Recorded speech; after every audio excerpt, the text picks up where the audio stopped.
They don't fuck with us, we don't fuck with them. It is what it is. Big Billy. I built this shit. Me. Brick by brick. Real. I can't even call it corner pocket. Niggas in they feelings out of pocket. Smith and Wesson on me, Dallas Cowboy. And I'm with my dog. Down boy. Welcome back, my people. Welcome back to the All Takes No Breaks podcast. This is the 11th episode. Sorry for the hiatus. We've been gone for about a week or two. A lot's been going on. Your boy had COVID. You know, that's my excuse. But Dova's over there grinning. What's up with you, Dova? How you been, dog? Not much, bro. While you had COVID and slacking, I decided, you know what, let me redecorate my background. So I got paint on deck. You know what I'm saying? So it feels pretty good. I'm about to do the whole upstairs like this. I like that shade of gray. It's real mellow, sets the tone, you know, good vibes. Yeah, for sure. But we got a lot to talk about. Lots been going on. Sports world is still just baseball out there. I mean, we can talk about it. My Yankees are on a bad slide right now. It's horrible. We're down bad, but we got football coming back. We got some preseason football tonight. But let's talk about the hot topics in the fantasy world. Deshaun Watson and Alvin Kamara, my brother. Well, before we get into that, though, I'm sorry. I forgot. We did our fantasy football draft because last episode we told you guys about the different ways to draft and you pick your draft order and whatnot. We actually did a horse race, and ironically enough, my horse came in second, and yours truly, Jay Dova, his horse came in first by like a second and a half, which is wild. Shout out to Rocka Castle, bro. What a stud! Stud! Right, that's wild to me. But yeah, so he's gonna pick Christian McCaffrey first overall. He's gonna let JT slide to me. Not gonna happen, bro. No, I'm just kidding, man. But yeah. So just moving on though, some things that'll affect your fantasy draft. Deshaun Watson situation and Alvin Kamara. Deshaun Watson was supposed to get. Well, originally the judge ruled that he get 6 games. Yeah, sorry. Before you said that, I had a fire joke in my head. I gotta say it out, bro. I'm about to name my team the City Girls because I got JT on deck. What? Come on, bro. Hold on. JT, snap. Yo, that was top of the dome. I swear. Right, that was top of the dome. But the City Girls is fitting for your roster, though. Girls in your roster. I don't know if I actually pulled the trigger on the name, but it's a fire. That was off the top. That was bars. Hashtag bars right there. Yeah, facts. But anyways, yes. Say again. You said Deshaun Watson and Alvin Kamara. So there's been some updates in their situations. Originally, Deshaun Watson was supposed to get suspended for 6 games. Yeah. The NFL and the NFLPA got together and I guess came to agreement with Deshaun Watson that they take 11 games with a $5 million fine. I don't know how I feel about it. But we'll talk about his fantasy impact first. What's your opinion on it? What do you think how do you think it's going to affect the draft? Where's he going to get drafted? Will he get drafted? I'm going to be honest with you. I think there's too many quarterbacks on deck that are draftable that he's not going to get drafted unless someone really, really loves Deshaun Watson and wants to stash him away for the long run. I can see week 4, week 5, week 6, where someone has a solid quarterback and they want to say, let me just take a gamble and go ahead and pick him up off the waiver wire, stash him away for a couple weeks. I can see that happening, but I don't see anybody actually pulling the trigger in the draft unless you're just messing around at like the last pick of the draft and you just want to grab somebody. So I gotta agree with you. I don't see it happening. If you do, it's unnecessary. A guy's gonna miss. By the time he comes back, the playoffs are gonna start. So it'd be really ridiculous to even put him on your roster, unless you know something that we don't, and you're gonna come out firing or swinging, which I doubt as well. But yeah, that's the fantasy impact side of it. How do you feel about him just getting suspended for 11 games? Like, is it fitting? Is it too much? Is it? What's your take on that? The 11 games, he settled, right? He settled for the 11 games between the NFL and the Players Association. Yeah. So I think, just like all the other stuff, I think he wants to just get this over with and get to playing football. So, of course. Do I think it's too harsh? No. I think you have to make a statement, and you gotta do something about it, right? He settled everything. He wasn't guilty. So we had to put that out there, right? So who knows what really is the deal? But I think them making a statement that way makes the people that if he actually did do something wrong, they're happy. Like, okay, he has to pay. Well, I saw a lot of things saying people said, justice to serve and stuff like that. Where he actually had he got a serious hit. Like it might be playing around, but $5 million is nothing to blink at. The man just got paid 230 guaranteed. I know, but $5 million is like $1,000 to a regular person. Nah, $5 million is still $5 million, man. Like at the end of the day, of course, it's a lot of money, but not to him. It's 11 games, minuscule in the long run to him, though. Yeah, in 11 games, you think about it, and that's a hefty amount. That's majority of the season is gone for him. He has to bounce back at the end and try to maneuver and how to mesh with the offense. I mean, obviously he's getting reps and all that stuff, but like when you're really talking about game time situations and you're jumping in week 11, is it week 11 he's coming back or week 12? Week 12 is the first game he can play, which is ironically against the Houston Texans. Yeah, which is gonna be funny. Oh, I mean, if you're gonna have any tune-up game against the Texans, would be a good one. So they hate him. It's gonna be so uncomfortable. Oh my goodness. He's gonna be in a straight violent atmosphere. Is it at Houston? At Houston. That's gonna be tight. The NFL knew. I'm telling you, bro. And this is let me not even get there. But first, let me give you my take on the situation. 11 games is dog shit. That is bullshit. $5 million. That's bullshit. I'm gonna be honest. The man had how many sexual assault suits against him? 24, I believe. 24. And all you get is to miss 11 games. You still get to play this season? That's a privilege. The world gets to see. I mean, to me, that's a slap. It feels like a slap on the wrist. All he is giving up is $5 million of the $230 million that he was just paid. And excuse me, he got that $230 million while he was getting charged with while he was in the midst of all these. I just don't think it's a good look for the NFL. It's bad for the league. I don't think justice was served for these women because I do think that some of them are telling the truth. And that's just my personal opinion. I think that he definitely did. I'm not going to say 24 times. I think he was. What happened? All right. When you say, obviously they felt like justice was served because they settled and they got paid out. And they agreed to that. So either they really wanted to get him into a jail time situation, then you would not settled. If they would have got him into a jail situation, then they wouldn't be millionaires right now. They took the millionaire route, Vice sending him to prison. I get it. Okay, but if you really are scorned like that and you really feel like he actually did something against you, I think that the jail time situation is something that you pursue. Of course. And I think so as well. But if there's an opportunity to become a millionaire and set my family up for financial, generational wealth from here on out, I'll take that option too. Forget him going to prison. I'm still getting money from him. I don't know. I just think people with families and who think bigger picture would take that route. Vice fighting to see him in prison and still be broke. Yeah.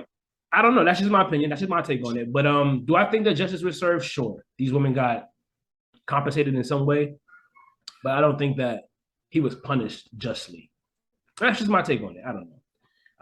And again, he's innocent until proven guilty. We get it. He wasn't found guilty. Yeah, I mean, you're using the word punished and all that, but he was never found guilty. So. All right, so look, I don't know if he's an actual rapist. He was never accused of actually forcing himself onto a woman, but he did sexually assault 20. No, I think he violated in some way, shape, or form. He did something that he wasn't supposed to do.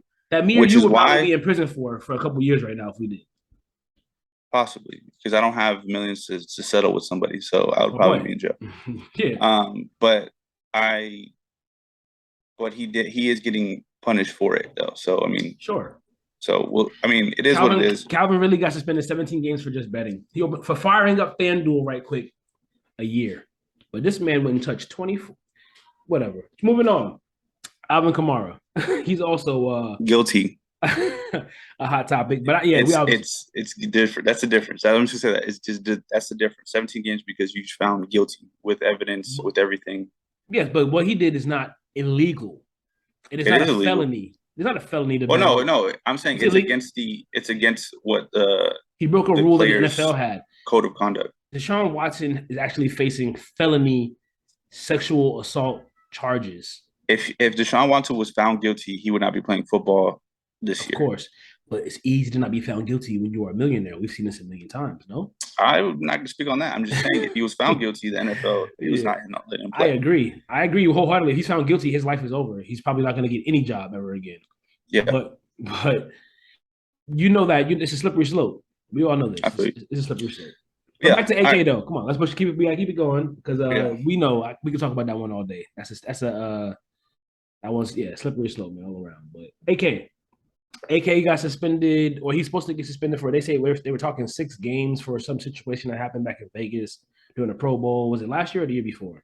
No, it was last year. Just last year, right? So Yeah. some news popped out. Shefty dropped on NFL Network saying that his court case got pushed back until a future date. However, pretty far out, and it's September 22nd or something. End of September.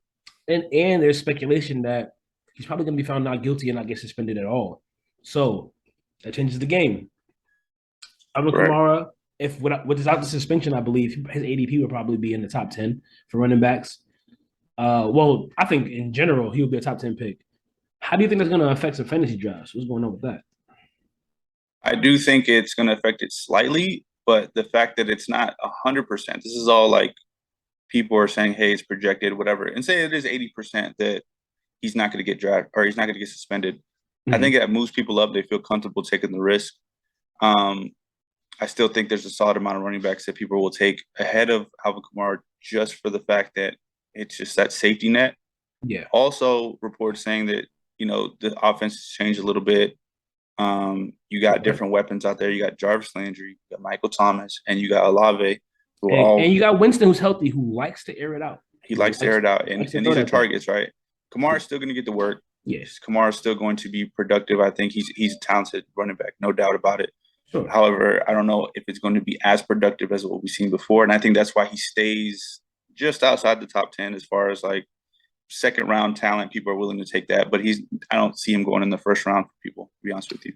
Yeah, me either. But unless you really like the guys, then you go get them. Yeah, Saints fan probably do it. But let's be real.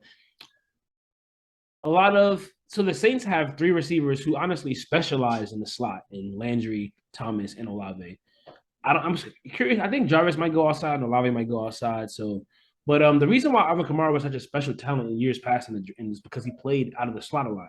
They would put what's his name, Ingram, in the backfield, throw Kamara in the slot, make him a receiver. So, boom, this is like, you got a receiver who's getting 14, 15 rushes a game at that point. That's out the window. He's no longer going to be lined up. I mean, he might be lined up if some injuries occur, but like the opportunities are just going to be a little down in my eyes. I agree, but I agree a little bit, but I think he's still going to be. You put him still in that category. Christian McCaffrey, Austin Eckler, Alvin Kamara, they're still in that category. I think talent-wise is in that category. I don't think if you look at the offenses that these other guys are in, I can't say that because Austin Eckler's in the fire offense. So right. Yeah, you're right. You're right. I'll give you that one. Yeah, I think he's still going to get used the same way. I just don't know if the volume is going to be there. Like he is still going to be catching the ball out of the backfield. He's still going to get some reps. Obviously some touches on the ground. However, I don't know if it's going to be like past years where it seemed like they were just relying on him to get it done. Right. He was the guy, and that was when he was top five pick, no doubt. What I was just looking was him and Michael Thomas just running around like they were just playing backyard football with Drew Brees, bro.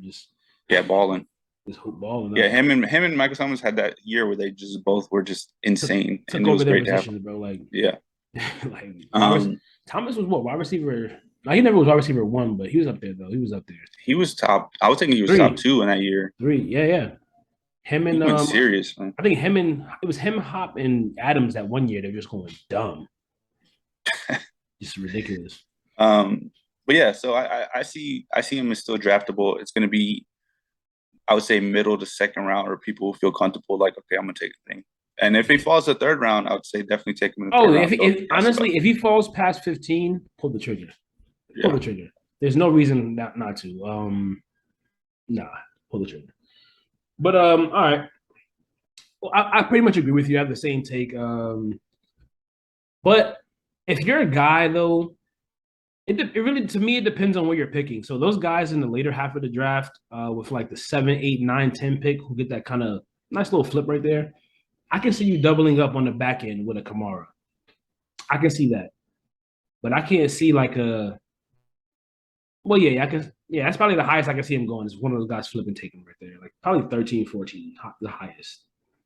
Yeah, I mean, I would rather in that turn, I would take a wide receiver and a more I guess you say reliable, like Joe Mixon. I'm taking ahead of Alvin Kamara on that turn. Joe Mixon's the top 10 pick, bro. Probably 9 or 10, obviously, but I don't think so. I think he goes. He is going to go in that 9-10 spot or that turn, but that's 9 to 12. Joe Mixon. he doesn't go before 8.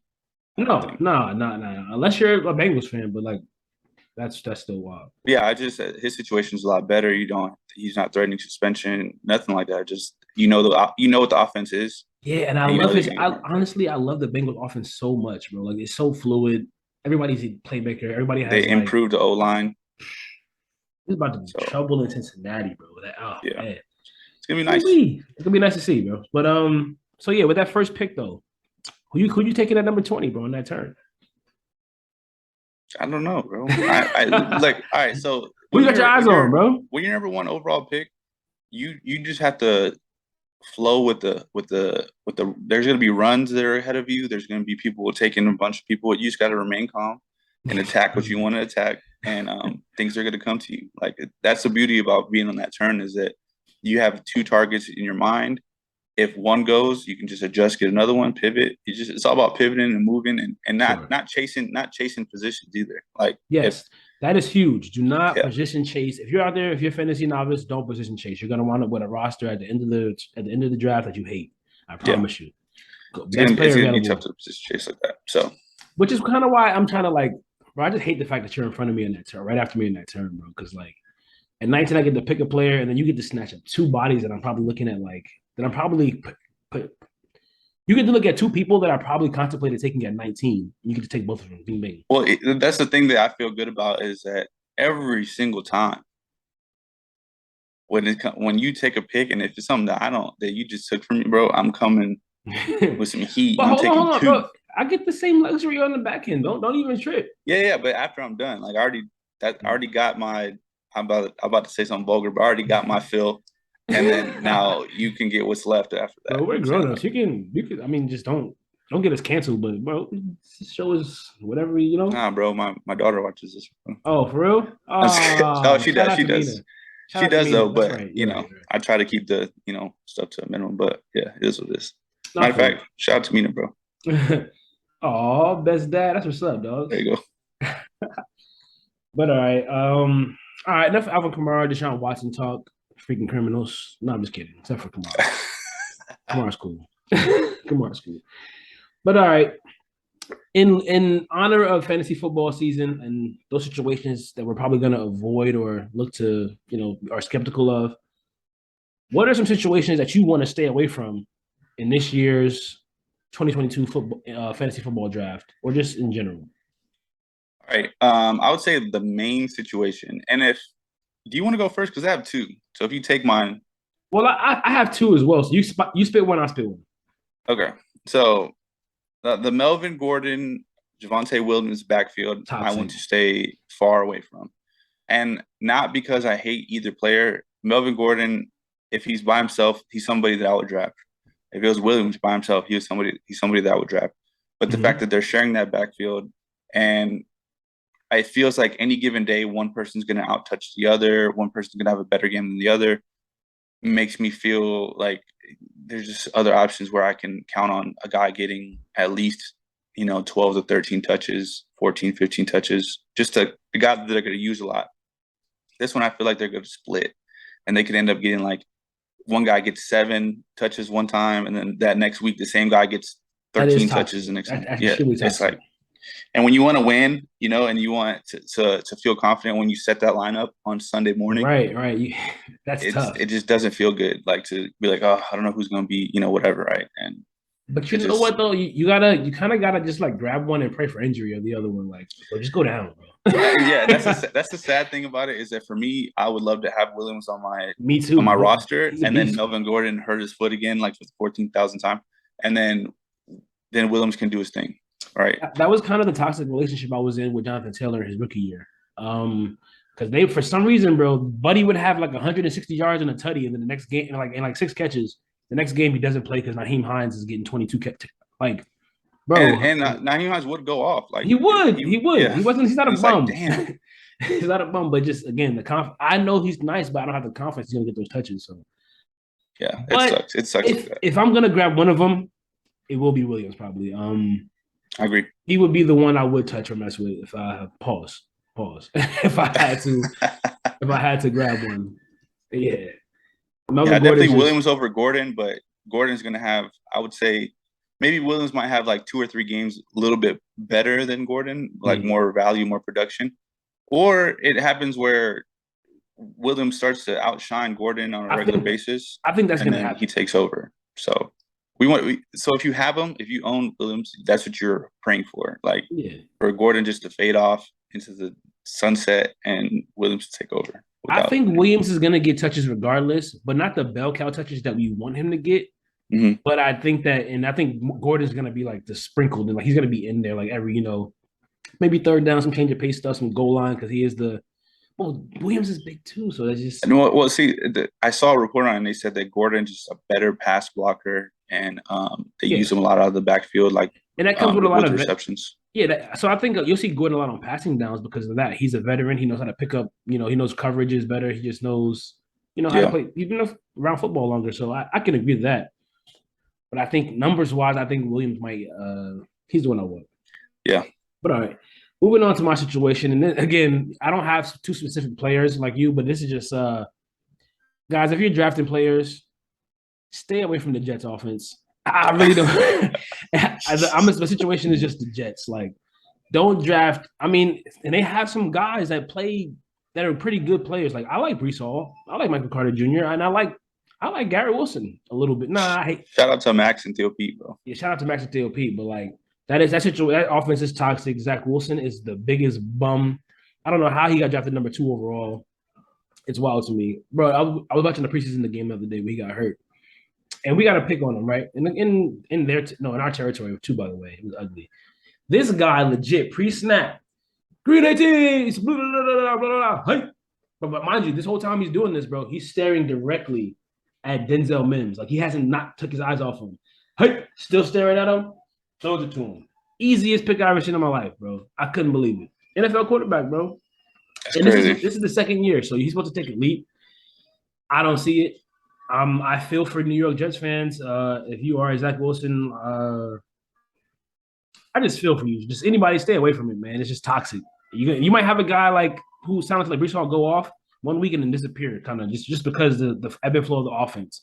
Zach Wilson can't complete a pass or drives to 3 and outs every other drive. It's going to be rough. Yeah. Also, the backfield in the Jets, I do like, but I don't like because they got to start off probably with Carter Jr. And then Breece Hall is probably going to slowly but surely take over. And then maybe by week 6, then you got Breece Hall going. Maybe not even that. It might be like a Jonathan Taylor situation where they stay in a battle until like week 11 or 12. And then it's like, damn, we spent the whole season BSing. When we know that Hall could be the guy, you know what I'm saying? Mike Carter's good though, so exactly. I do like him, but I like them both. But yeah, the Jets' offense is just tough for me to get behind. I can't. And if there's players gonna pop up at me like, "Ooh, look at this guy right here," probably around 5, 6, and I'm just gonna be like, "I can't, man. I just can't put that on my roster." But and when you're talking about that type of stuff, they do drop, so the value gets really good. And just because the team is not great doesn't mean that player can't provide value to your squad. I agree. Because like say they get whooped, right? But then Elijah Moore has like 6 receptions, 90 yards, and maybe he didn't score a touchdown, but I'm happy with that. Yeah, the peace of mind. I mean, I am happy with that, but just my peace of mind I'm not confident. Just like the whole situation with Gordon and Williams. I'm just not confident setting that lineup.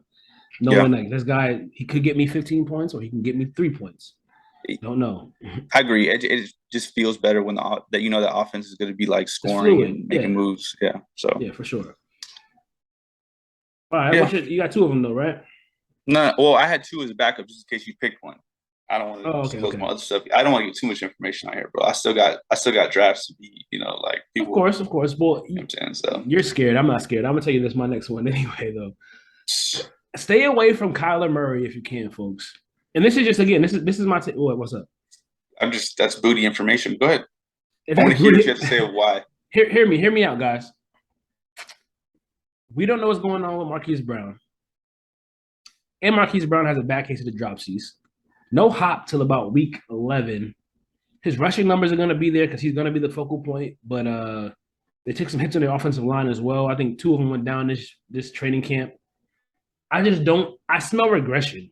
I smell regression because I just think they're going to put the world on his shoulders. He just got paid a fat lump sum, and they're going to say, "Hey, do what you got to do, bro. We paid you this. Go do it."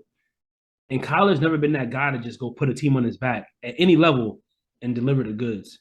So I'm suspect. I gotta see it. But I'm suspect to see what he can do without everything being damn near perfect or all around him.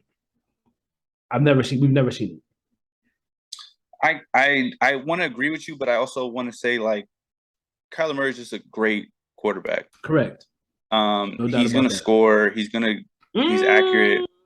Score? He is. Bro, you have to. I think that during the second half of last season, defenses have shown we're kind of hip to what you want to do. We know your tendencies. They were able to shut him down per se, like make sure that he wasn't the one to beat them.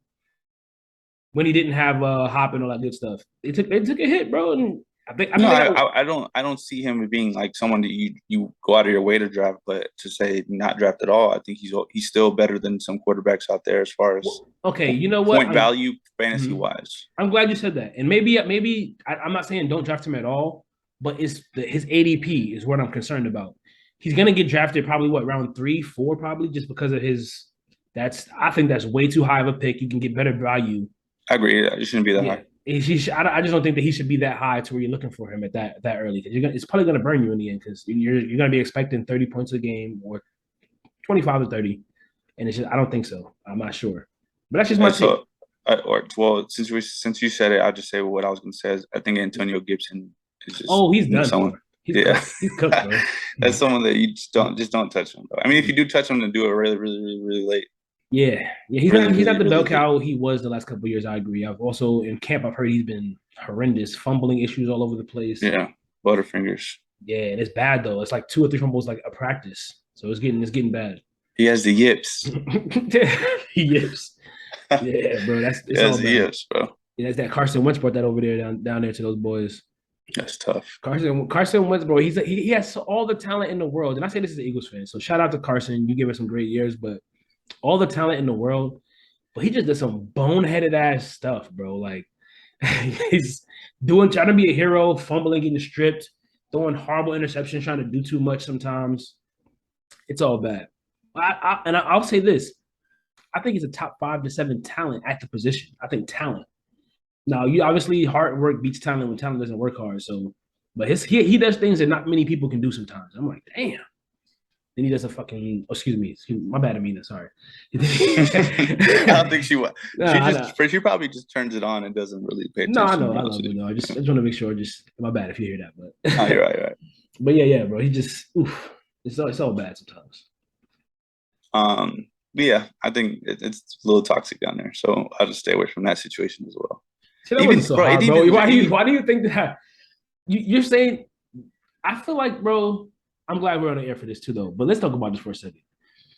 When it comes to fantasy football, I feel like we know the same information, right? You know that we both know these things, but for some reason, you think that I'm going to steal your information. I don't. It's not about stealing information, right? Okay. It's about because you're right. We do know the same. Bless you. We know the same information. That's fine, but.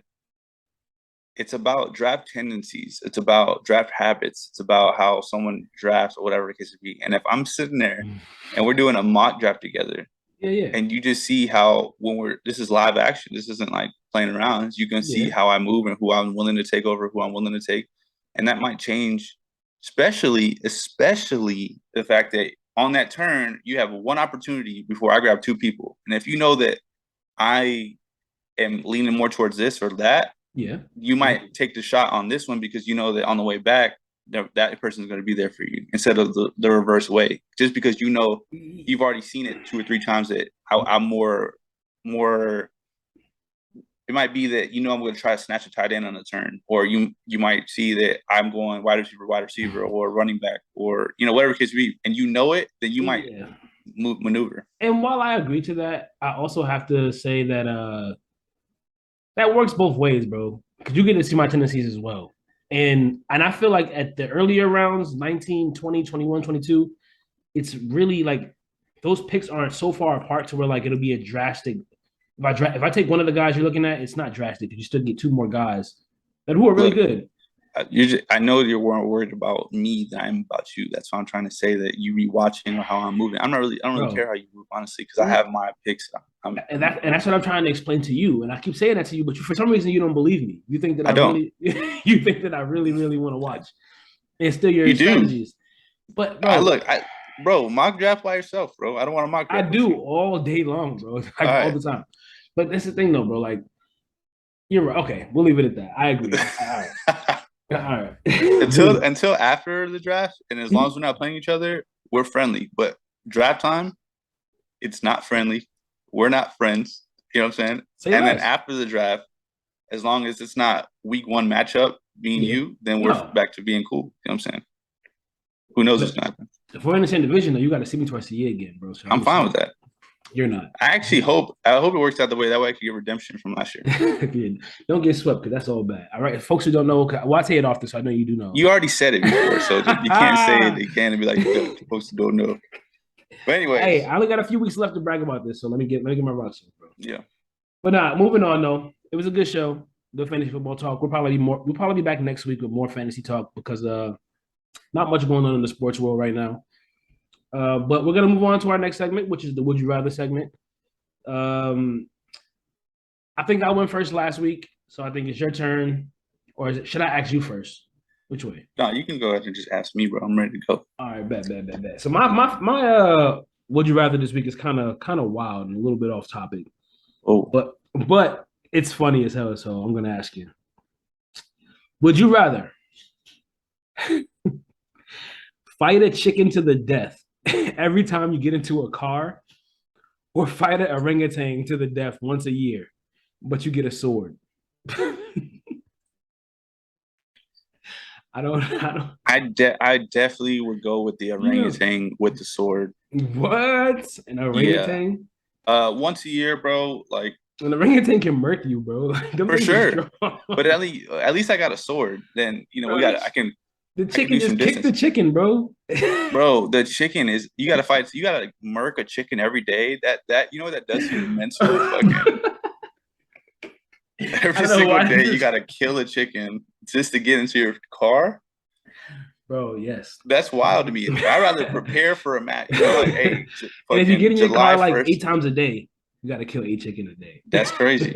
Every time I have to go to my car, I have to do that.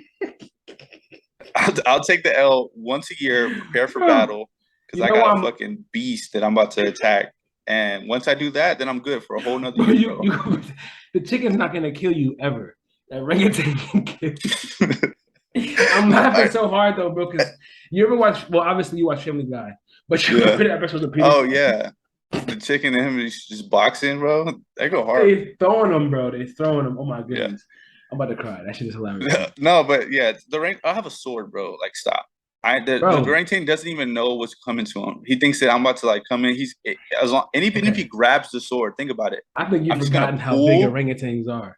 Bro, I know. They're super strong. They're super crazy, right? But if he grabs the sword, I just pull, bro. And now his whole hand is just sliced open. He's like, shit. Bro, monkeys aren't retarded. He's not gonna grab the damn sword. He knows it's sharp. He does not know the orangutan does not know that the sword is sharp, bro. Bro, monkeys are smart as hell. They know what hurts. They know rocks hurt. Bro, trust me, they're not gonna grab a sharp metal object. Orangutan in the wild has never probably even seen a sword, bro. He doesn't even know what the fuck. Okay, you're right, but he looks at it like you're branding it like it's about to be a weapon. So he's like, oh shit, okay. I promise you, if you think that a monkey can't tell, what's he gonna do? Then what's he gonna do? He has to try to grab it. No, he's probably just try to throw a big ass rocket or something to try to fight from a distance like you are. Bro, if he fights for it, bro, I could just imagine me just fucking medieval sword hitting him right in the forearm, bro. Just pray to God doesn't get that sword out of your hand, bro. You don't miss when you swing. I'm fine. I think I'm fine, especially if I strike as a straight thrust like Spartans. I'm straight, bro. I'm fine, bro. He's the one in trouble, bro, not me. I'm thinking, especially if I prepare, bro. I have a year to prepare, and I have to prepare for each time. And each year that I kill an orangutan, I just get more elite at it. They're preparing too, bro. They're ready for this, bro. This is a new man, bro. He doesn't know. He doesn't know what's happening. He's getting a new orangutan spawned every time. Absolutely, the other one's dead. Yeah. But the thought of this is just so wild. But yeah, that's crazy. I mean, that's funny, but mine isn't funny. So. Nah, I seen it. And I was just like, what? And I immediately thought of the Peter Griffin scene, so I was like, I gotta ask this. But if I had to pick one, I can't lie. I'm picking the chicken all day. But I'm gonna just kick the fuck out of it like 2 or 3 times. Bink, bink, bink. Fight over it. I'm out. I don't know, bro. Every single time you gotta do that. No, I'm just annoying. I'd rather just go for. Or, bro, I just carry, bro. I just get a BB gun and just hit it in the eye every time. Like, gone. There's so many simple ways you can break a tiny little chicken. It's just tedious, bro. It's tedious. Yeah, you're right. You with your kids one day, just walk into the car. But I could say I got fucking 25 orangutan bodies after 25 years. Bro, the scars, that's going to give you PTSD. Like the mental preparation that's required for that is just insane. Yeah. Yeah, but all right, that was mine for the week. Got some comic relief. Yeah, that was funny. But all right. So mine's more back to fantasy football type of would you rather. Would you rather this year, would you rather take a chance on Saquon Barkley or Saquon Barkley taking a bounce back year or bouncing back or Michael Thomas bouncing back?